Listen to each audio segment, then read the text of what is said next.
핸드폰이나 이제 온라인으로 스크래핑으로 해서 서류 제출이 되고, 그리고 무엇보다 금리가 아주 저렴합니다. 그런 가성비가 좋은 대출이지만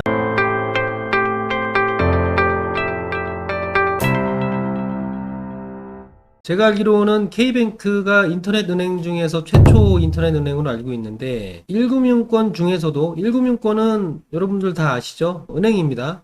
국민은행, 신한은행, 우리은행, 하나은행, 농협은행, 기업은행, 이런 그냥 이렇게 우리가 주변에서 흔히 볼 수 있는 은행들을 1금융권이라고 합니다. 그리고 지방에 거점을 두고 있는 부산은행이나 대구은행, 광주은행, 이런 은행들도 다 1금융권이죠. 그런데 지방을 거점으로 하고 있는 은행들은 지점 점포수가 많이 없기 때문에 시중은행은 아닙니다. 우리가 시중은행으로 불리는 은행들은 국민, 하나, 우리, 이런 데들 있죠. 이런 데 이제 아주 점포수가 많은 은행들을 시중은행이라고 하고요. 그런 은행들 사이에서 인터넷 은행이 출범을 했죠. 몇 년 됐는데, 그 중에 뭐가 있습니까? K뱅크, 카카오뱅크도 있죠. 카카오뱅크는 담보대출은 안 하고 K뱅크가 이 아파트 담보대출로 상품을 내놓으면서 1금융권 최초로 100% 비대면 대출로 내놨다고 합니다. 이거 아주 간편한 대출이죠. 직접 창구에 가서 상담 안 받아도 되고, 내가 대출이 되는지 안 되는지 서류 이것저것 다 띄워서 제출 안 해도 되니까, 그런 점에서 아주 요즘 트렌드를 따라가고 있는 그런 대출이라고 볼 수가 있고요. 대출 조건을 한번 확인해 볼까요? 최대 한도가 10억 원까지고요. 최저금리는 모든 조건에 부합이 되시는 분들은 1.93%입니다. 어떤 자격 조건이 있는지 한번 확인해 볼게요. 대출 한도는 10억 원. 그런데 신규 생활안정자금은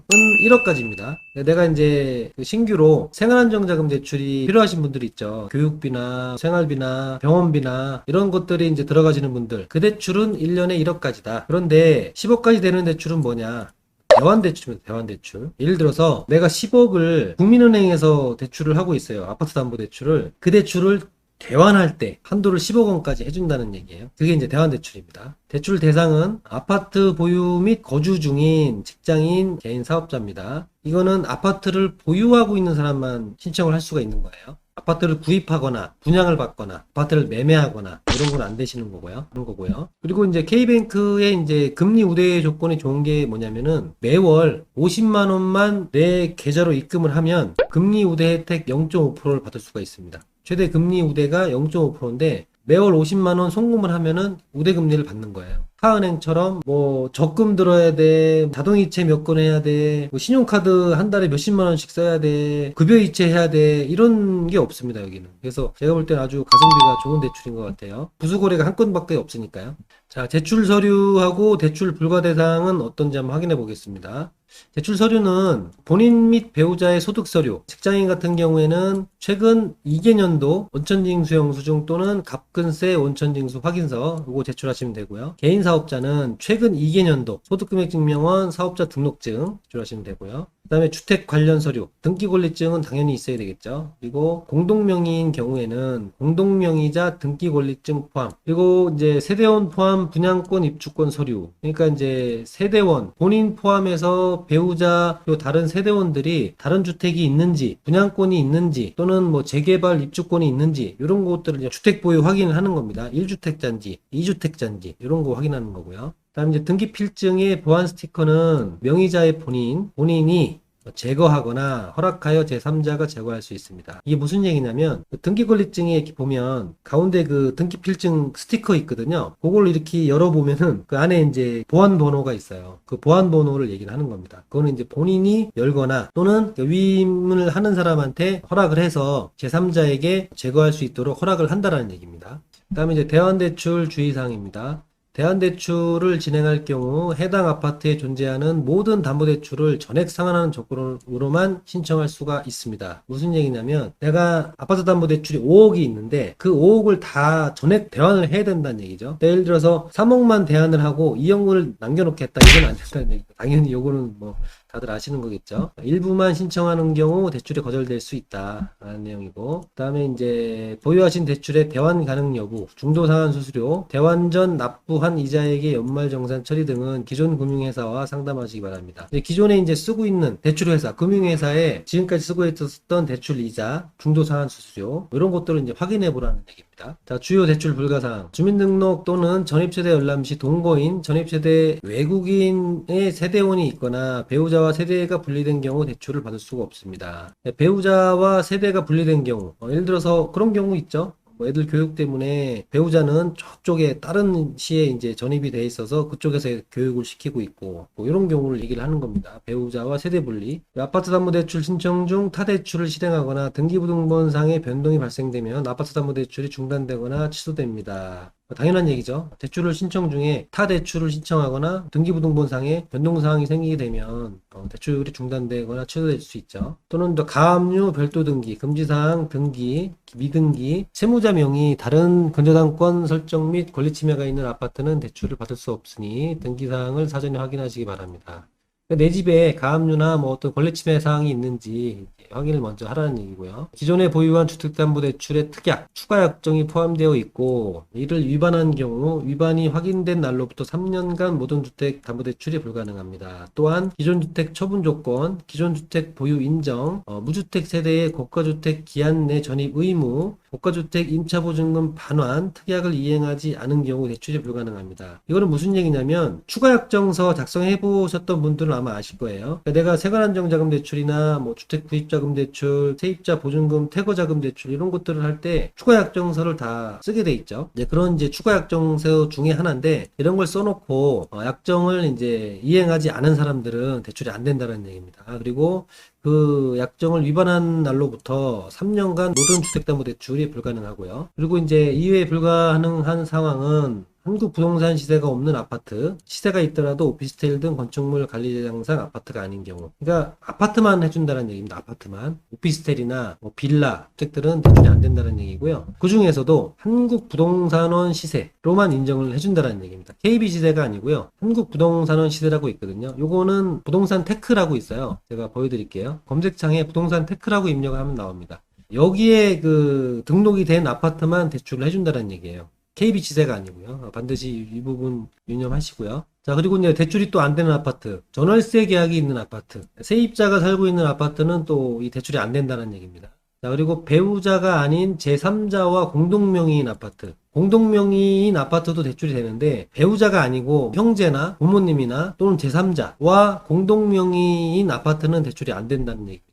그리고 공동명의자 3인 이상의 아파트 이런 경우도 있죠. 아버지 그리고 본인 그리고 자녀 이렇게 해놓은 아파트들도 제가 봤어요. 3대라 그러네. 3대 할아버지 그 아버지 본인 이런 식으로 그렇게 해놓은 아파트들도 봤어요. 그거 아니면 뭐 어쨌든 3명 이상인 아파트는 안 된다는 얘기입니다. 공동명의가 3명 이상인 아파트. 자, LTV, DTI, DSR 등 주택대출 규제 이상을 신청한 경우 예를 들어서 서울은 LTV가 40%인데 그 이상을 신청한 사람들은 당연히 대출이 안 되는 거죠. 그리고 DTI나 DSR이 이제 초과되는 분들도 대출이 안 되는 거고요. 그리고 올해 생활안정 목적의 주택담보대출을 받은 경우 생활안정 목적의 주택담보대출은 말 그대로 1년에 1억 쓰는 거지 않습니까? 그 대출을 한번 올해 받은 사람은 더 이상 올해 대출이 안 되는 거예요. 내년에 신청해야 되는 거죠. 자, 그리고 P2P 대출 등 신용정보원에 등록되지 않은 대출이 있는 경우 아파트에 P2P 대출이나 또는 대부업 대출 이런 대출에 이제 근저당 설정돼 있는 경우에는 또 대출이 안 된다는 얘기입니다. 자, 그리고 임대사업자 및 사업장을 휴폐업한 경우 이거는 사업을 운영을 하고 있는데 그게 이제 휴업이나 폐업한 경우에는 이제 안 된다는 얘기죠. 임대사업자 및 뭐 다른 일반 사업자도 다 마찬가지입니다. 그러니까 무슨 얘기냐면 사업자 등록증을 제출하지 못하면 그러니까 재직증명이 안 되면은 이 대출이 안 된다는 내용이고요. 그 다음에 이제 주택 구입 및 전월세 보증금 반환 목적의 경우 이거 무슨 얘기냐면 세입자의 보증금을 반환해주는 목적의 대출은 안 된다는 얘기입니다. 자, 그리고 본인 또는 공동명의자 개명 후 개명 등기 미진행 경우 개명 신청만 해놓고 개명 등기가 아직 완료가 안 된 분들은 또 대출이 안 되는 거고요. 자, 그리고 등기권리증 또는 등기필증을 분실한 경우 이 경우에는 다른 은행 같은 경우에는 확인 서면으로 이제 대체를 해서 대출을 해주곤 하는데 여기 K뱅크는 또 이런 게 좀 까다롭네요. 그러니까 등기권리증이 없으면은 대출이 안 되는 겁니다. 등기권리증을 분실했다고 하고 확인 서면을 이제 쓰면 대출을 해주곤 하거든요. 근저당 설정을 할 수가 있기 때문에 수가 있는데 여기는 이제 그런 부분들은 이제 안 되는 모양입니다. 자, 그리고 이제 신용정보 조회 제한 불가를 신청한 경우 이거는 이제 신용정보 제공 동의를 안 하면은 대출을 못 한다라는 내용입니다. 자, 그리고 이제 소득이 이제 외화소득, 외국소득, 해외 증빙소득인 경우 해외에서 이제 소득이 발생되는 분들이 있죠. 해외에 근무하시는 분들.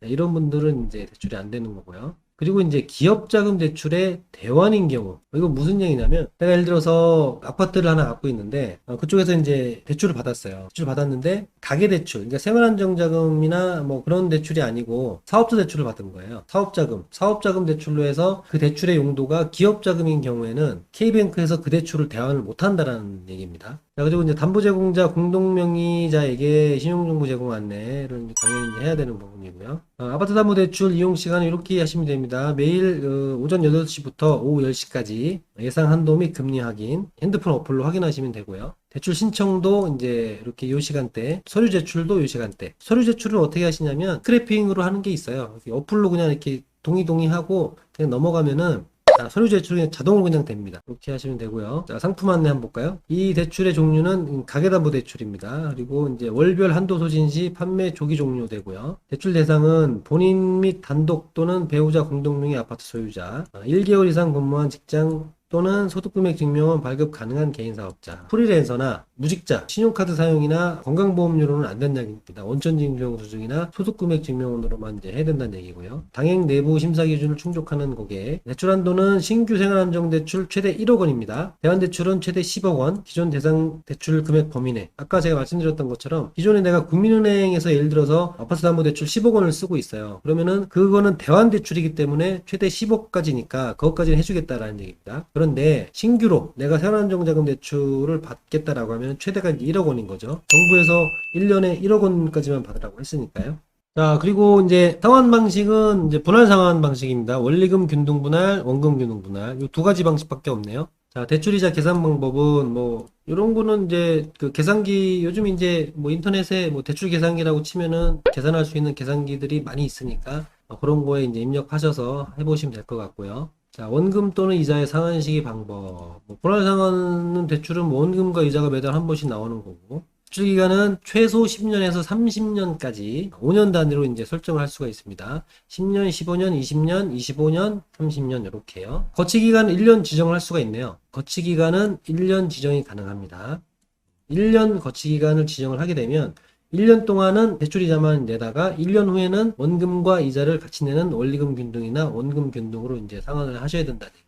대출 실행 후에는 대출 기간의 변경은 불가능합니다. 그러니까 대출 신청을 할 때 20년으로 할 건지 30년으로 할 건지 뭐 15년으로 할 건지를 정확하게 정해서 해야 됩니다. 자, 소득공제도 이제 해당되시는 분들은 혜택을 받으시고요. 자, 중도상환 해약금을 보겠습니다. 중도상환 수수료죠. 중도상환 수수료. 중도상환 해약금의 계산 방식은 중도상환하는 금액, 그리고 해약금 요율. 해약금 요율은 뭐냐면은 중도상환 수수료율입니다. 발음도 안 나오네. 중도상환 수수료 1.4%입니다. 1.4%. 1.4%인데 이제 3년까지 있는 거죠. 3년까지 있는데 대출 실행 후 견과 기간. 그러니까 이제 슬라이딩 방식이라고 해서 단계별로 줄어드는 거예요. 날짜가 지날수록 줄어드는 방식이거든요. 그래서 중도상환 수수료는 3년까지 있고 3년 동안 날짜가 지날수록 중도상환 수수료율은 줄어든다라고 보시면 되고요. 매년 최초 대출 금액 10% 이내 면제. 이건 무슨 얘기냐면 내가 예를 들어서 생활안정자금 대출로 해서 1억을 대출을 받았는데 6월달에 대출 실행이 돼서 1월달에 대출을 받았어요. 그러면은 올해 한번 대출 금액 10%까지 이제 면제가 된다는 얘기입니다. 내가 예를 들어서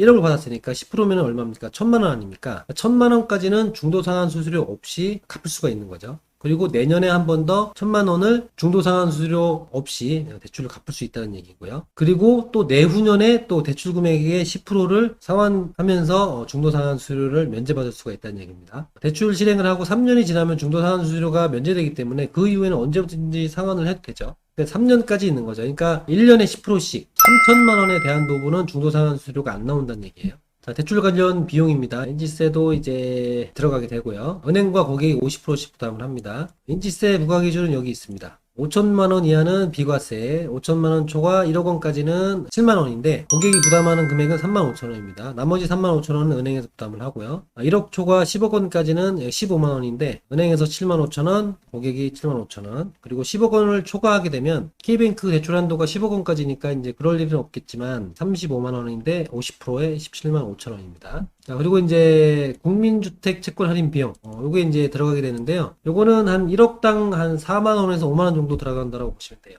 맨날 그 시세가 바뀝니다. 매일 시세가 바뀌고요. 자, 근저당권 말소 비용. 예를 들어서 내가 국민은행 대출을 대환하고 싶어요. 그래서 국민은행에 근저당 설정돼 있는 대출을 대환을 하려면은 내가 이제 대환을 하는 거기 때문에 국민은행 거 대환 비용이 들어갑니다. 말소 비용. 국민은행에서 설정돼 있는 근저당권 설정을 말소하는 비용이 대략 한 4만 원에서 5만 원 정도 들어갑니다. 한 건당. 그리고 이제 등기 관련 비용, 그리고 담보 제공할 부동산의 등기 정보 중 소유자 정보 등 뭐 주소가 이전됐거나 또는 이제 뭐 어떤 개인정보가 바뀌었거나 하게 되면은 정보 수정하는데 이제 비용이 발생된다는 부분입니다. 이거는 이제 정확히는 모르겠는데 한 3만 원 정도 제가 들어가는 걸로 알고 있어요. 예, 법무사마다 이 받는 수수료가 조금씩 틀리기 때문에 근데 이제 그 정도 수준에서 들어간다고 보시면 돼요. 그리고 이제 만약 대출을 처리하는 경우 대출 취급에 발생된 나머지 비용은 고객이 부담을 합니다. 인치세 내야 되고요. MCI 보험료, 권리보험료 이제 들어가고 이제 보증보험료입니다. 근저당 설정에 들어가는 비용. 근저당 설정에 들어가는 비용도 한 1억당 한 0.3% 정도 들어가는 걸로 알고 있거든요. 1억당 한 30만 원 정도요. 자, 그리고 이제 제일 중요한 금리죠. 금리 부분은 최저금리가 이제 1.93%, 최대금리가 이제 4.14%인데요. 금리 산출 방식은 기준금리 플러스 가산금리 그리고 이제 우대금리인데 최대금리의 경우 우대금리가 제외가 됐습니다. 그러니까 아까 얘기했던 것처럼 매월 50만 원씩 이제 K뱅크로 자동이체를 하게 되면 금리 우대 혜택을 0.5% 받을 수가 있는 겁니다. 여기서 중요한 게 뭐냐면 이걸로만 봐서는 모릅니다. 이걸로만 봐서는 내가 적용되는 금리를 모르고요. 대출 진행을 이렇게 해서 개인 정보를 입력을 하고 뭐 대출 기간을 뭐 몇 년으로 할 건지 이런 것들을 다 입력을 하면서 이 금리가 결정이 된다라고 하니까 공인인증 되시는 분들은 핸드폰으로 공인인증을 해서 대출을 진행을 한번 해보면서 금리가 몇 프로 정도 되는지 적용되는지 한번 알아보시는 게 좋을 것 같아요. 개인별 실제 금리는 대출 약정 단계에서 확인이 가능하며 신용 상황 그리고 대출 조건, 상환 방법이나 대출 기간 등에 따라서 달라질 수 있기 때문에 대출 약정 단계에서 확인을 해야 된다고 합니다. 약정 단계는 뭐죠? 그 핸드폰으로 이제 그 본인 인증하고 이제 진행하는 단계죠. 그 단계를 얘기를 합니다. 근데 평균적으로 한 2% 초반에서 중반 정도 나오는 것 같더라고요. 아주 금리 좋게 받으시는 분들은 한 2% 초반, 그리고 이제 적당하게 이제 금리 받으시는 분들은 2%한 중반 또는 2% 후반까지 나오시는 분들도 있겠죠. 그러니까 대략 2%대라고 보시면 될 것 같아요.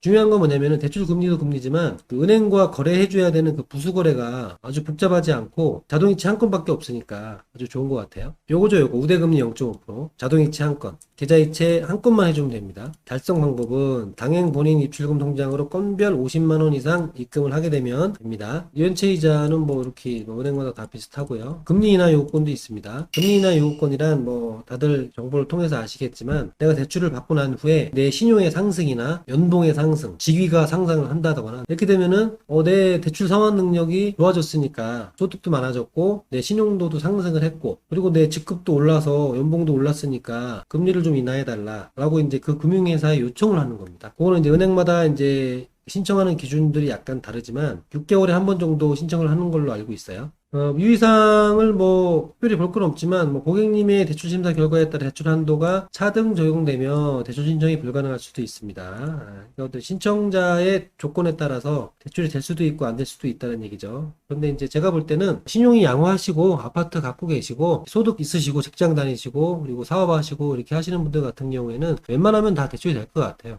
다만 기준되는 그 금액이 있기 때문에 생활안정자금 대출은 1년에 1억, 그리고 이제 대환 대출까지밖에 안 되는 부분이기 때문에 내가 국민은행 대출을 3억 원을 대환을 하면서 생활안정자금 대출도 필요한 경우에는 한 번에 신청을 할 수가 없는 거죠. 대환 대출을 하면서 동시에 이제 추가 대출 1억까지 안 나간다는 얘기입니다. 그리고 이제 그 약관 및 상품 설명서는 또 여기서 다운로드 받게 되어 있습니다. 주택담보대출 상품 설명서, 금리 우대 추가 약정서 이런 것들 있죠. 개인신용 정보 제공 동의서 같은 것들 이런 것들 이렇게 누르게 되면 다운로드 할 수 있게 되니까요. 한번 다운로드 받아서 한번 대략적으로 한번 보시는 것도 좋을 것 같아요. K뱅크에서 제가 뭐 광고료나 이런 거 뭐 금전적인 걸 받고 해드리는 게 아니고 그냥 해드리는 겁니다. 정보에 오해 없으시길 바라고요. 제가 볼 때 아주 가성비가 좋은 대출이라서 제가 우리 시청자분들께 이런 대출도 있습니다. 대출 알아보시는 분들은 이런 비대면 방식의 대출도 있으니까 한번 이용해 보세요 하고 자격 조건 같은 것들을 제가 소개를 해드리는 거예요. 대출 알아보시는 분들은 좋은 결과 있기를 바라겠습니다.